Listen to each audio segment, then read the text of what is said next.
Ya, puji Tuhan. Ya, selamat datang lagi, sekali lagi selamat datang kepada Anda semua, terutamanya mereka yang akan mendengar secara offline dalam YouTube, ataupun ikuti kita kembali di dalam Facebook secara offline. Kita sudah siarkan ini, ya mungkin esok-esoknya. Semoga Anda diberkati dengan firman Tuhan malam ini, karena yang saya kongsikan, saya khotbahkan bukan hanya karena saya perlu berkhotbah, jadi saya siapkan bahan untuk khotbah. Tapi khotbah ini adalah sesuatu yang ada dalam hati saya, dan saya percaya juga suatu firman yang Tuhan mau sampaikan kepada saudara-saudara. Jadi biarlah Tuhan berbicara kepada Anda lewat firman Tuhan malam ini, ataupun lewat firman Tuhan setiap hari Minggu malam yang kita share. Amin. Jadi kalau Anda sudah siap, Anda boleh buka Alkitab, sediakan pen, buku nota, mungkin ada yang mau dicatat. Alright.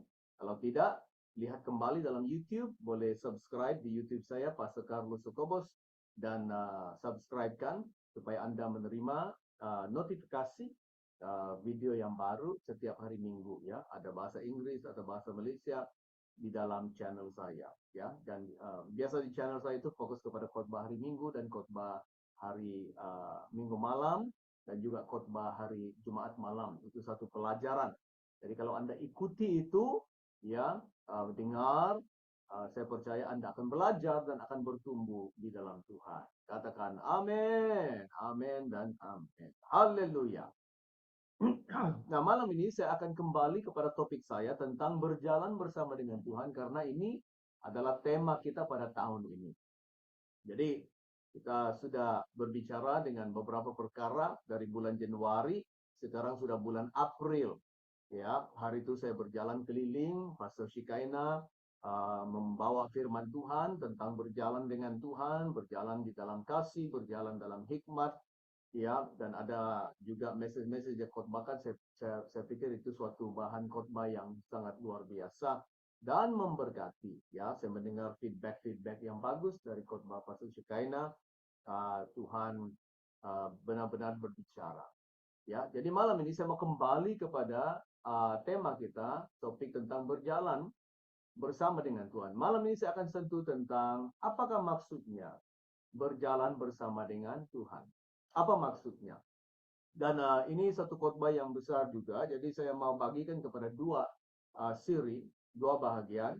Minggu depan saya coba cover, ya, habiskan minggu depan, karena malam ini barangkali tak cukup masa, tak cukup waktu.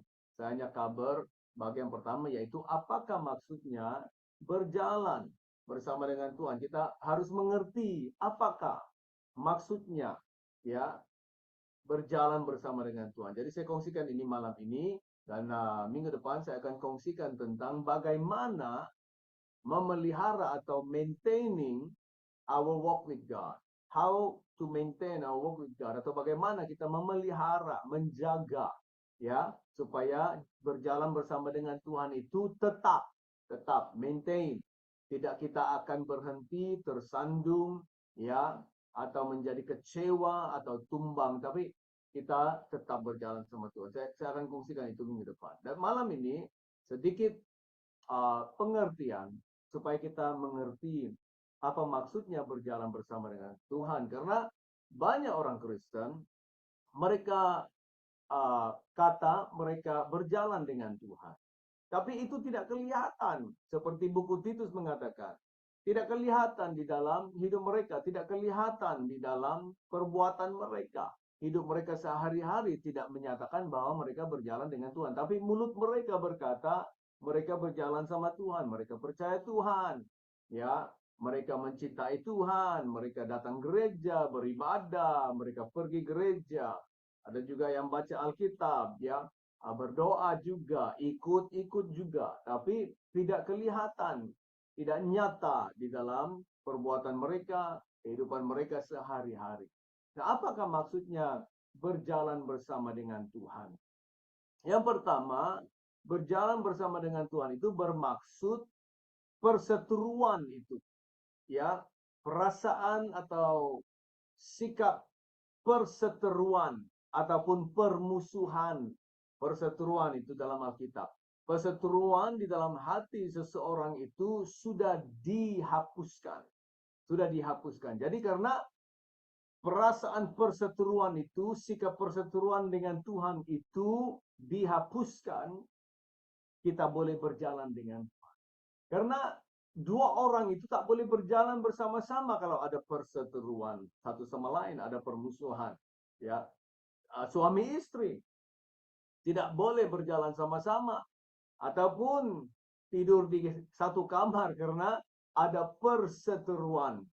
Apa itu perseteruan? Dalam kamus Cambridge bermaksud suatu perasaan benci, ya, satu perasaan tidak suka yang kuat, ya, tidak suka, dislike, strong dislike, ataupun satu kebencian, satu suasana atau perasaan menentang, tentangan yang kuat, ya, ataupun permusuhan, hostility. Itu kamusnya Cambridge. Kalau kita pergi kepada firman Alkitab, bahasa dalam Perjanjian Baru dia pakai perkataan perseteruan, itu bahasa Yunani. Dalam Yunani dia disebut ektra. Ektra.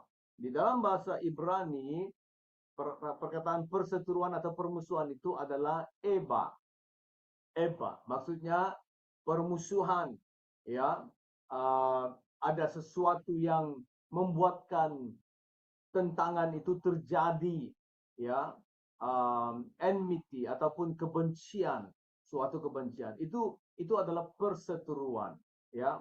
Dan semuanya ini bermula dari awal lagi dalam buku Kejadian. Kita tahu buku Kejadian pasal 1-2 Allah menciptakan manusia, Adam dan Hawa.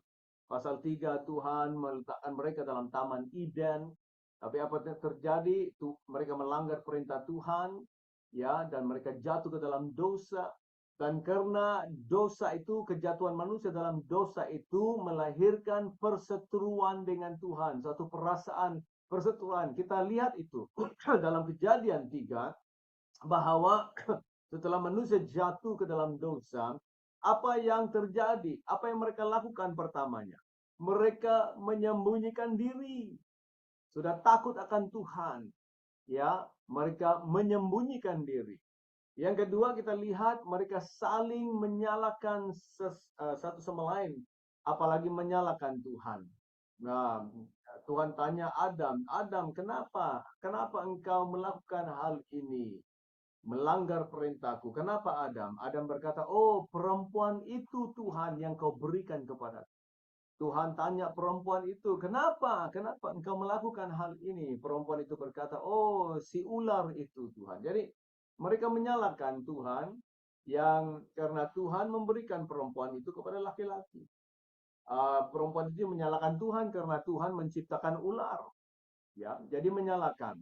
Ini buah-buah perseteruan. Jadi selagi perseteruan itu, perasaan perseteruan itu ada dalam hidup kita, kita tidak boleh berjalan dengan Tuhan. Jadi orang yang berjalan bersama dengan Tuhan itu adalah orang yang perseteruan itu sudah dihapuskan, sudah dikeluarkan dari hatinya, dari hidupnya. Nah, sebelum orang mengenal Tuhan itu, mereka ada pemikiran seperti ini. Pemikiran yang seteru dengan Tuhan. Roma 8 ayat 7 berkata, sebab keinginan daging adalah perseteruan terhadap Allah. Karena ia tidak takluk kepada hukum Allah, hal ini memang tidak mungkin baginya. Jadi manusia itu sama ada dia Kristen, bukan Kristen, tapi kalau dia hidup dalam kedagingan, itu adalah perseteruan dengan Tuhan. Tidak ada perdamaian. Tidak ada persetujuan, tidak boleh berjalan sama-sama. Jadi, selagi dia belum lahir kembali, selagi dia belum berubah, ditransformasi, diselamatkan, dan roh Tuhan ada dalam hidup dia tidak lahir baru, dia hidup di dalam perseteruan dengan Allah. Itulah orang yang hidup dalam kedagingan, dia tidak suka berdoa.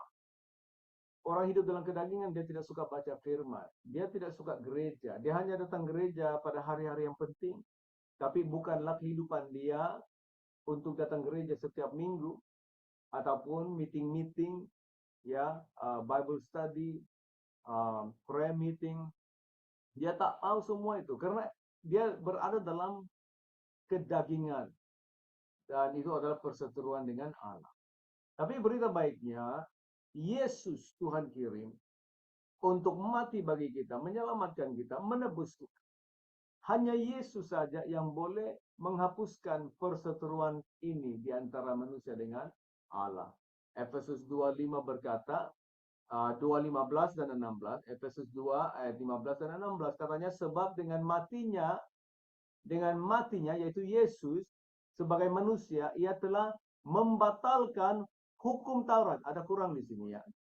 Sebenarnya terjemahan ini kalau kita baca bahasa Inggris katanya, sebab dengan matinya Yesus sebagai manusia, ia telah membatalkan perseteruan, yaitu hukum Taurat, dengan segala perintah dan ketentuannya, untuk menciptakan keduanya menjadi satu manusia baru di dalam dirinya. Dan dengan itu mengadakan damai sejahtera. Ayat 16, dan untuk memperdamaikan keduanya di dalam satu tubuh dengan Allah oleh salib, dan melenyapkan, menghapuskan perseteruan pada salib itu.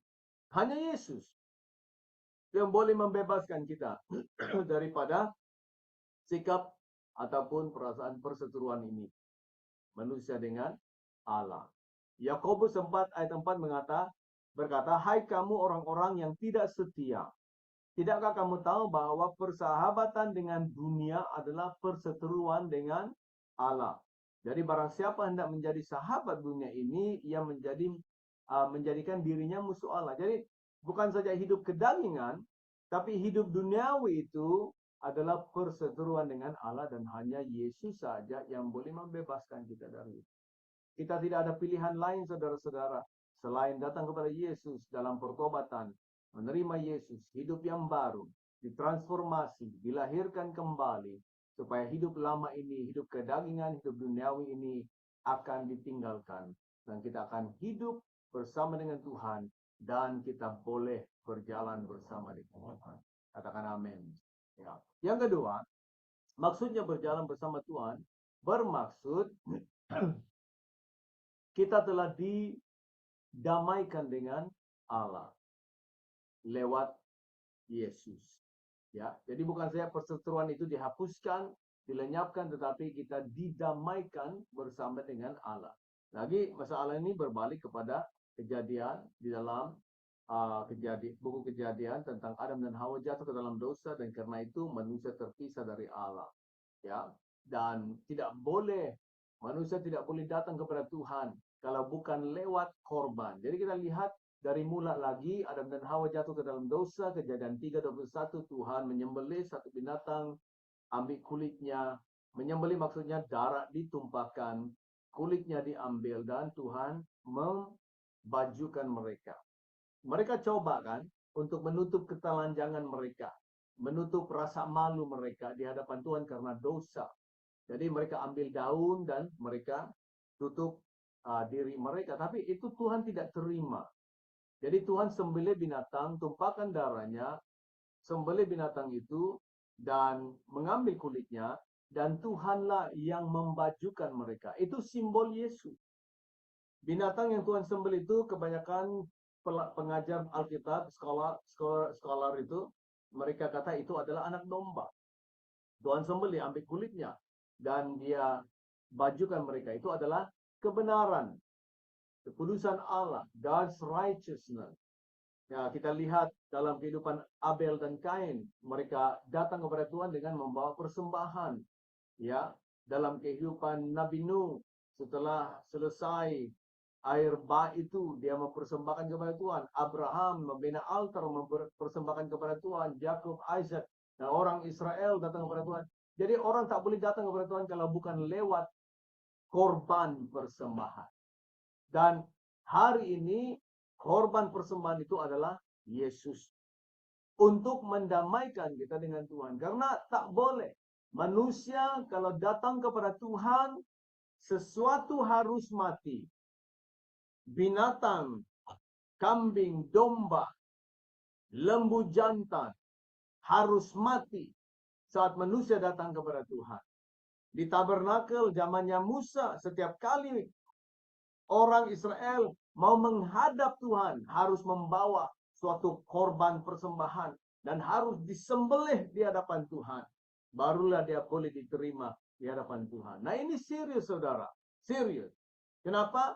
Karena dosa manusia terpisah dari Tuhan, tak boleh datang kepada Tuhan kalau bukan lewat korban persembahan.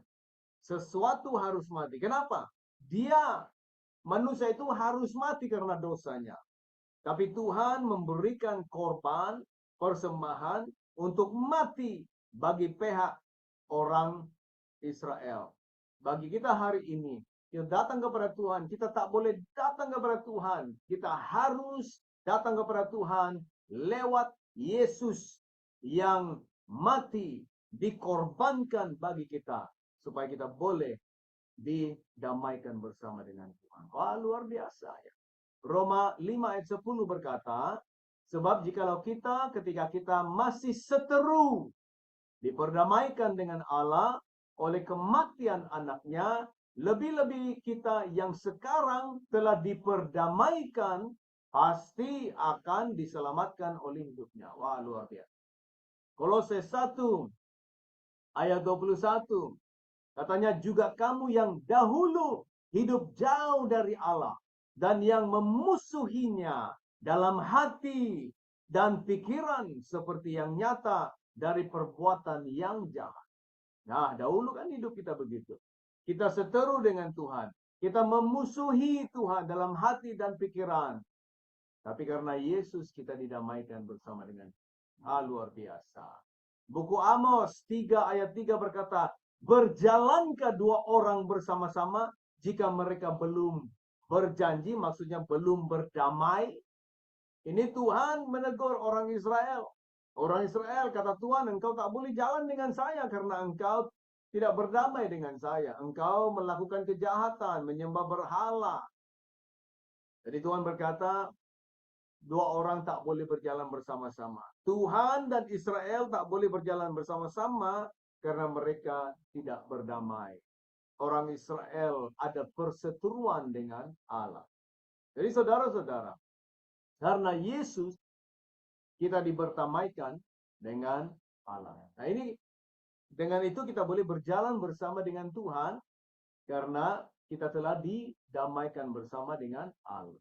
Dan karena kita telah didamaikan bersama dengan Allah, firman Tuhan berkata 2 Korintus 5:18, dan semuanya ini dari Allah yang dengan perantaraan Kristus telah mendamaikan kita dengan dirinya dan yang telah mempercayakan pelayanan pendamaian itu kepada kita. Jadi bukan saja kita didamaikan dengan Tuhan, tapi kita dipercayakan pelayanan pendamaian. Itulah kita berkongsi firman Tuhan, bersaksi, menjangkau jiwa. Karena kita dipercayakan pelayanan pendamaian. Ayat 20, 2 Korintus 5 kata, jadi kami ini adalah utusan-utusan Kristus. Seakan-akan Allah menasihati kami dengan perantaran kami. Dalam nama Kristus kami meminta kepadamu, berilah dirimu didamaikan dengan Allah. Jadi kita bersaksi, kita menjangkau jiwa, kita menginjil, kita membawa orang kepada Tuhan, bawa orang kepada meeting, bawa orang kepada gereja, dalam gereja, untuk mereka mendengar firman Tuhan dan disedarkan Tuhan, bertobat menerima Tuhan. Saudara-saudara, kita berjalan bersama dengan Tuhan karena kita didamaikan dengan Allah. Yang ketiga, berjalan dengan Tuhan bermaksud kita ada suatu communion dan fellowship. Kita ada persekutuan dengan Tuhan. Ya, suatu persekutuan yang berterusan, yang tetap. Ini maksudnya ketika firman Tuhan berkata Enok itu berjalan dengan Allah. Dia ada suatu persekutuan ataupun pergaulan, ya, pergaulan dengan Tuhan, saudara-saudara. Ya. Ini yang dimaksudkan Yohanes dalam Yohanes 15 ayat 1 hingga 7. Kita baca. Katanya Yesus di sini, akulah pokok anggur yang benar dan Bapakku Bapakkulah pengusahanya. Setiap ranting padaku yang tidak berbuah, dipotongnya. Dan setiap ranting yang berbuah, dibersihkannya, supaya ia lebih banyak berbuah. Kamu memang sudah bersih karena firman yang telah kukatakan kepadamu. Tinggallah di dalam aku. Ini maksudnya. Kita ada persekutuan, pergaulan dengan Tuhan. Tinggallah di dalam aku dan aku di dalammu. Kamu. Sama seperti ranting tidak dapat berbuah dari dirinya sendiri kalau ia tidak tinggal pada pokok anggur, demikian juga kamu tidak berbuah jikalau kamu tidak tinggal dalam aku. Jadi jelas, Yesus berkata, orang yang berjalan bersama dengan Tuhan ada pergaulan dengan Tuhan. Karena kalau kita tidak ada pergaulan dan fellowship dengan Tuhan, kita seperti ranting yang dipotong, dicampakkan sehingga dia menjadi kering dan layu. Ayat 5, akulah pokok anggur dan kamulah ranting-rantingnya. Barang siapa tinggal dalam aku dan aku di dalam dia, ia berbuah banyak, sebab di luar aku kamu tidak dapat berbuat apa-apa. Ayat 6, barang siapa tidak tinggal dalam aku, ia dibuang keluar seperti ranting dan menjadi kering. Kemudian dikumpulkan orang dan dicampakkan ke dalam api, lalu dibakar. Ayat 7, jikalau kamu tinggal dalam aku dan firmanku tinggal di dalam kamu, mintalah apa saja yang kamu kehendaki, dan kamu akan menerimanya. Jadi berjalan dengan Tuhan itu ada pergaulan yang tetap. Pergaulan dengan Tuhan yang berterusan dalam doa, baca firman, dalam kehidupan setiap hari kita sadar, kita tahu bahwa Tuhan ada bersama dengan kita. Kita berfellowship dengan Tuhan bukan saja di dalam doa, tapi sepanjang hari dengan aktivitas kita, kita bergaul dengan Tuhan. Kita sadar akan hadiratnya. Kita tahu dia menyertai kita. Katakan amin. Haleluya. Dan yang keempat, berjalan bersama dengan Tuhan itu bermaksud kita ada progres. Kita akan mengalami kemajuan di dalam kehidupan rohani kita. Mazmur 84 ayat 4 hingga 7. Mazmur 84 ayat 4 hingga 7. Katanya, bahkan burung, ini kita baca, saya lihat di sini. Mazmur 84, Psalm 84. Mazmur. Haleluya, haleluya. 84. Mazmur 84 dari ayat 4.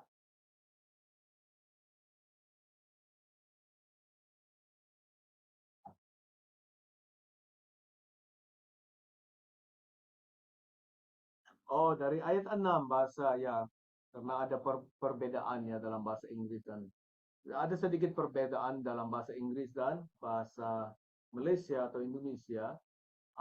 Bahasa Inggris mula ayat 4, tapi dalam bahasa Alkitab dia bermula dari ayat 6. Dari ayat 6 kita baca. Berbahagialah manusia yang kekuatannya di dalam Engkau, yang berhasrat mengadakan ziarah. Ini berbicara tentang orang Israel yang pergi berziarah ke Jerusalem. Apabila melintasi lembah Baka, mereka membuatnya menjadi tempat yang bermata air. Ya, yang kering-kering ya, dia jadikan mata air. Karena kehidupan dia bergaul dengan Tuhan. Bahkan hujan pada awal musim menyelubungi dengan berkat. Mereka berjalan makin lama, makin kuat. Jadi ada progres. Orang yang tinggal bersama Tuhan, berjalan bersama Tuhan, bergaul bersama Tuhan. Dia berkata ayat 8, mereka berjalan makin lama, makin kuat. Amin. Hendak menghadap Allah di Sion. Haleluya. Di Sion. Paulus berkata 2 Korintus 3 ayat 18, dan kita semua mencerminkan kemuliaan Tuhan dengan muka yang tidak berselubung. Dan karena kemuliaan itu datangnya dari Tuhan yang adalah roh, maka kita diubah, ada progres, ada kemajuan. Kita diubah menjadi serupa dengan gambarnya dalam kemuliaan yang semakin besar. Bahasa Inggris berkata, dari kemuliaan kepada kemuliaan. Roma 1 ayat 17, katanya sebab di dalamnya nyata kebenaran Allah yang bertolak, lagi progres, kemajuan, bertolak dari iman dan memimpin kepada iman, seperti ada tertulis, orang benar akan hidup di dalam iman. Haleluya. 1 Timotius ayat 4, 1 Timotius 4 ayat 12 hingga 16, Paulus mendorong Timotius. Katanya, jangan seorang pun menganggap engkau rendah karena engkau muda. Jadilah teladan bagi orang-orang percaya dalam perkataanmu, dalam tingkah lakumu, dalam kasihmu, dalam kesetiaanmu, dalam kesucianmu. Sementara itu, ayat 13, sampai aku datang bertekunlah dalam membaca kitab suci, dalam membangun dan dalam mengajar. Ayat 14, jangan lalai dalam mempergunakan karunia yang ada padamu, yang telah diberikan kepadamu oleh nubuat dan dengan penumpangan tangan sidang penatua. 15, perhatikanlah semuanya itu, hiduplah di dalamnya. Dalam bahasa Inggris katanya, berikanlah hidupmu sepenuhnya kepadanya, supaya kemajuanmu, progres, kemajuanmu nyata pada semua orang.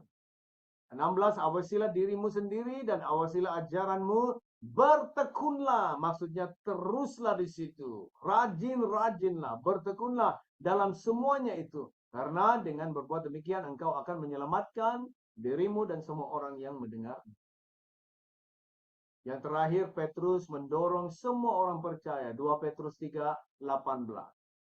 Kata Petrus, tetapi bertumbuhlah, maksudnya progres. Majulah, bertumbuhlah dalam kasih karunia dan dalam pengenalan akan Tuhan dan Juru Selamat kita, Yesus Kristus. Baginya kemuliaan sekarang dan sampai selama-lamanya. Saudara-saudara, berjalan bersama Tuhan. Inilah maksudnya kalau kita berjalan bersama dengan Tuhan. Jadi malam ini saya dorong kita, saudara-saudara, tetaplah setia kepada Tuhan, bergaullah bersama Dia, berdoalah, baca firman Tuhan, bergaul, berfellowship dengan Tuhan. Sadarlah akan Tuhan setiap hari sepanjang hari, walaupun apa aktivitas saja dalam hidup kita. Ketahuilah bahwa Allah menyertai kita. Dia ada bersama dengan kita. Dan kita harus bergaul dengan Tuhan, berjalan bersama dengan Tuhan. Amin. Amin. Haleluya. Kita berdoa. Bapa, terima kasih.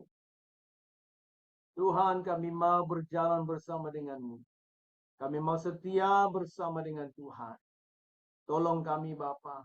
Tolong kami sadar akan hadirat-Mu. Tolong kami sadar akan penyertaan-Mu. Tolong kami, Tuhan, mengerti bahwa kami berjalan bersama dengan Tuhan setiap hari. Biarlah kelihatan dalam hidup kami, ya Bapa, sehingga kami menjadi terang, menjadi saksi-saksi Tuhan. Dikuasai Tuhan, diurapi oleh Tuhan, dipakai oleh Tuhan. Bapa, terima kasih. Tolong kami, Bapa. Biarlah lebih banyak lagi anak-anak Tuhan yang benar-benar berjalan bersama dengan Bapa. Terima kasih. Terima kasih, Yesus. Terima kasih. Berkati anak-anak-Mu, hidup mereka sepanjang minggu ini. Dalam nama Yesus kami berdoa. Amin dan amin. Haleluya. Tuhan berkati saudara-saudara. Kita akan berjumpa minggu depan. Tuhan berkati. Shalom dan selamat malam.